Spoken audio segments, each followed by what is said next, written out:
Hello, friends, and welcome to Adventures in Pixieland. We are in Bible study. We are in the NIV. We are and we will be through next year in 2026. We'll start the KJV. The chapter 7, verses 1 through 17. This thing is called the 144,000 sealed. Chapter 7, verse 1. After I saw four angels standing at the four corners of the earth, holding back the four winds of the earth to prevent any wind from blowing on the land and sea or any tree, which the science part of my brain goes, that's fascinating. Let's stop for a second right there before we get into it, because it's not a very, long chapter anyway. Wind. To stop the wind. Okay, so wind is weather. Okay? It is part of weather. Wind is created by the change in temperature.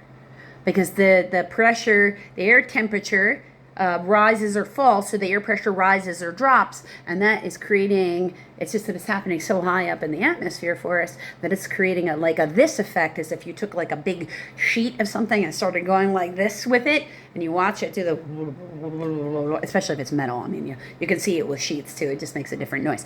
But if you start doing, that is the same thing of where wind comes from. Because the air pressure is forcing a movement due to the temperature change. So to hold back so there would be no winds means that these beings are like holding a consistent temperature. They're manipulating the air molecules, the temperature of the air molecules, to be a consistent temperature. And to me, I'm like, that's fascinating. In my career, I got to use machines to do that. You can just do that with your hands? Talk about the ultimate HVAC person, because I've spent most of my life in doing some form of either mechanical engineering, drafting, or design, mostly at a lighter level of that, then plumbing design, and a little bit more in detailed and stuff. So to me, I'm like, that is the only way that happens. Whew, how cool! I got to use machines. They can do it with their hands. My goodness, I wonder, do they? I'm going to guess that they have to hold that in the power of concentration, but I don't know. I can't do what they can do. Maybe they can do it once and it just stays that way, like how we set a thermostat up and down. Then I saw another angel coming up from the east, having the seal of the living God. He called out in a loud voice to the four angels who had been given the power to harm the land and the sea. Do not harm the land or the sea or the trees until we put a seal on the foreheads of the servants of our God. Then I heard the number of those who were sealed, 144,000, from all the tribes of Israel. From the tribe of Judah, 12,000 were sealed. From the tribe of Reuben, 12,000 were sealed. From the tribe of Gad, 12,000 were sealed. From the tribe of Asher, 12,000 were sealed. From the tribe of Naphtali, 12,000 were sealed. From the tribe of Manasseh, 12,000 were sealed. From the tribe of Simeon, 12,000 were sealed. 12,000. From the tribe of Levi, 12,000. From the tribe of Issachar, 12,000. From the tribe of Zebulun, 12,000. From the tribe of Joseph, 12,000. And from the tribe of Benjamin, 12,000. Now that is all the tribes of Israel. So it's the equal amount. So, at least he's being fair. It's the same amount. These are going to be the people who he's finding to be faithful. It's kind of sad that it's only 12,000 from each tribe, in my opinion. The great multitude in white robes. After this I looked, and there before me was a great multitude that no one could count. That's much better. And from every nation, tribe, people, and language, standing before the throne and in front of the Lamb. They were wearing white robes and were holding palm branches in their hands. And they cried out in a loud voice, "Salvation belongs to our God who sits on the throne and to the Lamb." And that makes a lot more sense then. Because these would be people who were of Jewish descent that had to convert to Christianity. 12,000 from each tribe. And to the Lamb. The Lamb is Jesus. So, and to the Lamb. All the angels were standing. And the reason for the great multitudes, because it's these 12,000 from each of these tribes who went from Judaism to Christianity, and then they had children. Because we tend to worship the way our parents teach us. All at verse 11, all the angels were standing around the throne, and the elders and the 4 living creatures. They fell down on their faces before the throne and worshipped God, saying, Amen, praise and glory, and the wisdom and thanks, honor, and the power and strength, and be to our God forever and ever. Amen.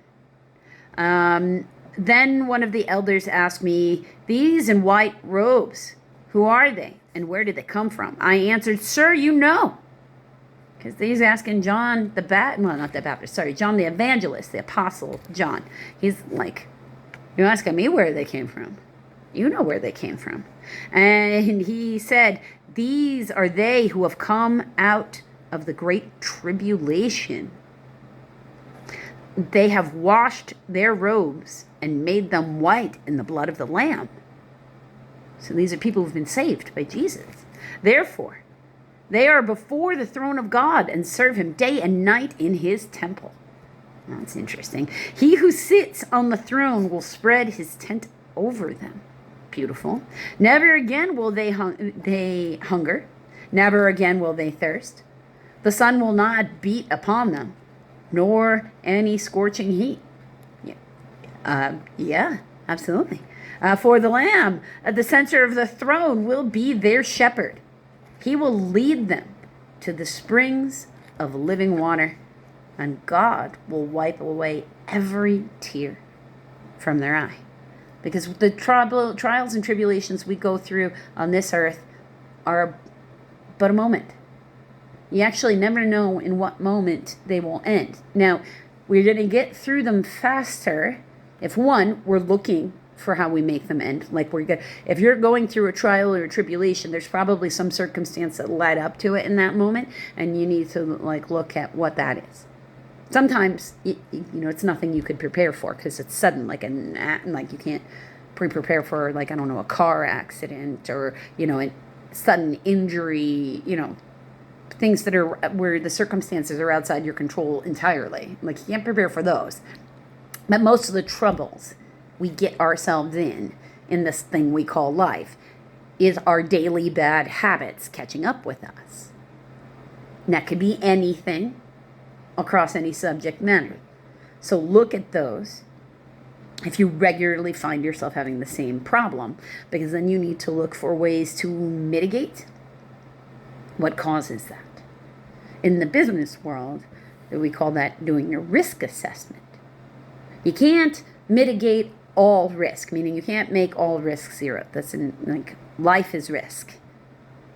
You could slip and fall getting out of bed to go use the bathroom. You can't not get out of bed and not, you can, but you're not going to live very long.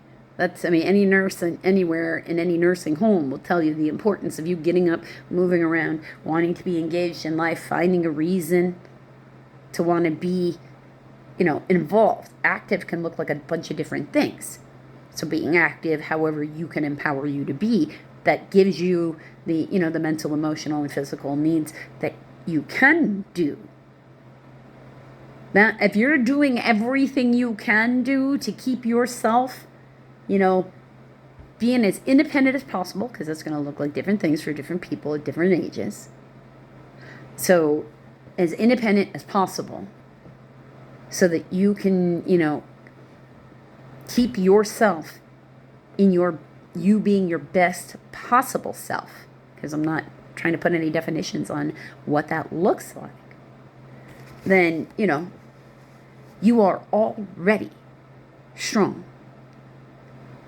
Strength doesn't look like having to have a particular physique or to know how to have an immediate response or how, anything can be a strength. That's why I can't come up with a particular thing. It's definitely not just a body shape. Strength of spirit is what makes, one unconquerable by the opposition. And it doesn't really matter who the opposition is, whether they're in the flesh or they're in the spirit. Who cares? If you've decided that you're going to just keep, pivoting and moving and powering through and dancing around, because if you're hitting a bunch of resistance, that means it's time to stop and change tactics. This method isn't working, and because it's making you frustrated. So it's time to see if you can find a way around that thing if you can't go through that thing. Sometimes through that thing isn't the best possible choice. Once you're in the middle of it, then it's best to keep going so that you can get out the other side. But sometimes when you're in the middle of it, you might need to, instead of just going straight, do this, go that, and then come back this way. Kind of like if you're trying to avoid traffic and you're driving around and you know the area that you're driving around in. Life also has to have us do that with goals, plans, means, methods, all of it. So don't get frustrated when it happens, because it means there's something over there that you need to get, because you're going to need it in the future over there. He's a good God, and he has a good plan, a better plan than we can come up with, because he knows everything that we don't. Trust the lateral moves I have found in my career. They have made all the difference.